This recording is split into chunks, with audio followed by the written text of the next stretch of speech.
अगर आप लोग हमारे चैनल पर नए हैं तो प्लीज चैनल को सब्सक्राइब करें और ऐसे कार्टून की वीडियो देखने के लिए बेल आइकन को ऑन करें। मधु की नई नई शादी हुई थी। बहू, तुम्हारे इस घर में आ जाने से अचानक से रौनक आ गई है, क्योंकि इससे पहले घर में सिर्फ हम माँ बेटे ही थे। चिंता मत कीजिए सासू माँ, अब मैं आ गई हूँ ना, हम दोनों मिलकर खूब गप्पे मारेंगे। दोनों सास बहू यही गप्पे मारती रहोगी या आगे का कार्यक्रम भी करोगी? हाँ बहू, तू जल्दी से थोड़ी देर आराम कर ले, क्योंकि उसके बाद तेरी मुंह दिखाई की रस्म है। ठीक है सासू माँ। थोड़ी देर बाद ही गांव की औरतें आ गईं और मुंह दिखाई की रस्म शुरू हुई, लेकिन अचानक मधु के पेट में दर्द होने लगा और दर्द बढ़ता ही जा रहा था। बुढ़िया, बहू तो तुमको बहुत ही सुंदर और सुशील मिली है, लेकिन ये अजीब सा चेहरा क्यों बना रही है? कोई तकलीफ है क्या बहू? सासू माँ, अचानक मेरे पेट में बहुत तेज दर्द हो रहा है। मोहन बेटा, इसे कमरे में लेकर जा, मैं अभी आती हूँ। मोहन उसे कमरे में लेकर गया। वहीं पर उसकी सास भी आ गई। अब उसका दर्द और भी बढ़ गया। तभी उसने अचानक एक बच्चे को जन्म दिया। ये देखकर उसकी सास हैरान हो गई। मेरे तो करम ही फूट गए। बहू, मैंने तो तुझे कितनी सीधी साधी समझा था, ये किसका पाप ले आई तू? सासू माँ, मुझे इस बारे में कुछ नहीं पता। इतने में उसने दूसरे बच्चे को जन्म दे दिया। मोहन, ये सब क्या हो रहा है? अचानक दूसरा पाप भी बाहर आ गया। इससे पहले कि मोहन कुछ बोल पाता, उसने तीसरे बच्चे को जन्म दे दिया। ऐसा कर करके उसने लगातार 10 बच्चों को जन्म दिया। धीरे धीरे वो औरतें भी कमरे में आ गई। ये सब क्या हो रहा है? तेरी बहू ने तो सुहागरात से पहले सीधा 10 बच्चों को जन्म दे दिया। पाप की फैक्ट्री लेकर आई थी तेरी बहू। इसे इस गाँव में रहने का कोई अधिकार नहीं। सासू माँ, मुझे इस बारे में कुछ नहीं पता। मैं कसम खाकर कहती हूँ कि मैंने कोई पाप नहीं किया। देखो मधु, हम लोग बच्चे नहीं है जो तुम हमें बहला लोगी। तुमने पाप नहीं, घोर पाप किया है। निकल जाओ मेरे घर से।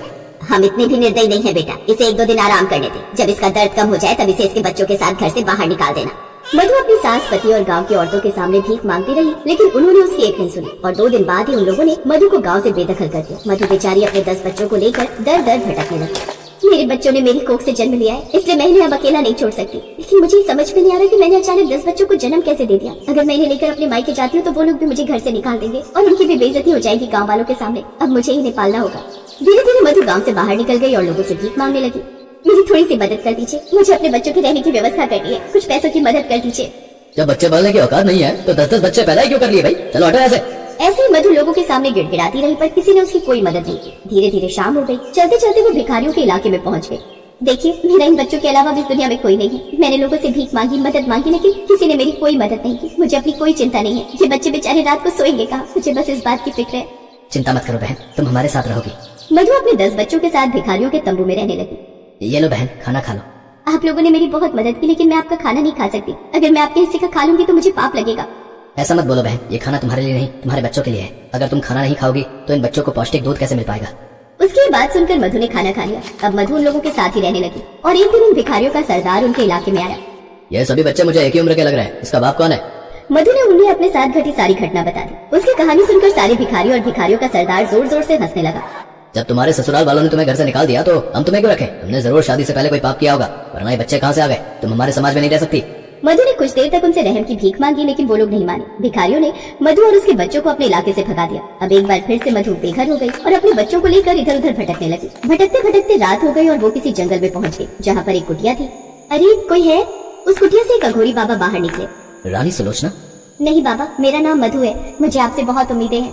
मेरे बारे में ना सही, कम से कम इन मासूम बच्चों के बारे में सोचिए। मैंने अपने बारे में आपको सब कुछ सच सच बता देती हूँ। रुक जाओ पुत्री, मुझे तुम्हारे बारे में सब कुछ पता है। तुम्हारे 10 बच्चे अचानक कैसे हो गए, तुम्हें इस बारे में कुछ भी नहीं पता चला ना? और इसी वजह से तुम्हारे घर वालों ने तुम्हें घर से बेदखल कर दिया होगा। क्या मैं सही कह रहा हूँ? बाबा, आप तो अंतर्यामी हैं। सबसे पहले अपने बच्चों को लेकर मेरी कुटिया के अंदर आ जाओ। यहाँ बहुत ही खतरनाक जानवर रहते हैं। मधु बाबा की कुटिया के अंदर आ गई। उसने अपने बच्चों को बिस्तर पर लिटा दिया। पुत्री, मैं तुम्हारी सारी जिज्ञासा समाप्त कर देता हूँ। सबसे पहले मैं तुम्हें एक कहानी सुनाता हूँ। आज से हजारों साल पहले चित्तौड़गढ़ के राजा विक्रमादित्य अपनी महारानी के साथ रहते थे। उनके जीवन में बहुत सारा सुख था, लेकिन बस संतान नहीं थी। सेनापति, तुम्हें एक काम करना होगा। क्या करना होगा महाराज? इस राज्य में किसी के भी घर संतान नहीं होनी चाहिए। अगर किसी के घर कोई संतान होती है तो उसे उठाकर हमारे पास ले आना, उसे भगवान के पास पहुंचा दिया जाएगा। जो आ गया महाराज। लेकिन रानी सुलोचना इस बात से बहुत परेशान थी। वो मन ही मन में सोचा करती थी, हे भगवान, मेरी वजह से इस राज्य में किसी को संतान का सुख नहीं मिल रहा है। आप भले मेरा सब कुछ छीन लीजिए, लेकिन मुझे कम से कम एक संतान दे दीजिए। रानी सुलोचना, तुम चिंता मत करो। गाँव वाले तो हमारी सेवा के लिए होते हैं। जब उनके राजा को संतान का सुख नहीं मिल रहा तो भला उन्हें कैसे मिल सकता है? धीरे धीरे समय बीतता रहा। राजा विक्रमादित्य के भीतर रानी सुलोचना के लिए अब नफरत पैदा होने लगी।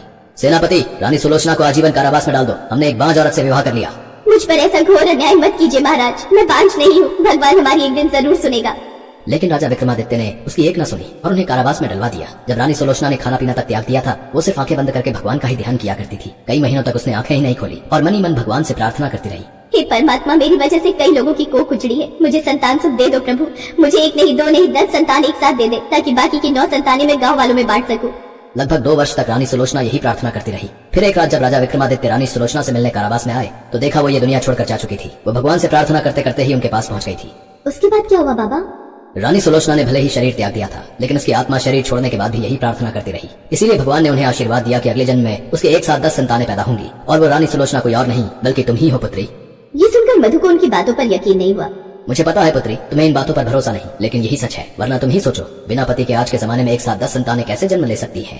बाबा, आपकी आंखों में एक अलग सा तेज है। मुझे लग रहा है आपकी बातें सच है। आप एक बार यही कहानी मेरे ससुराल वालों को सुना दीजिए ताकि उन्हें भी सच्चाई का पता चल सके।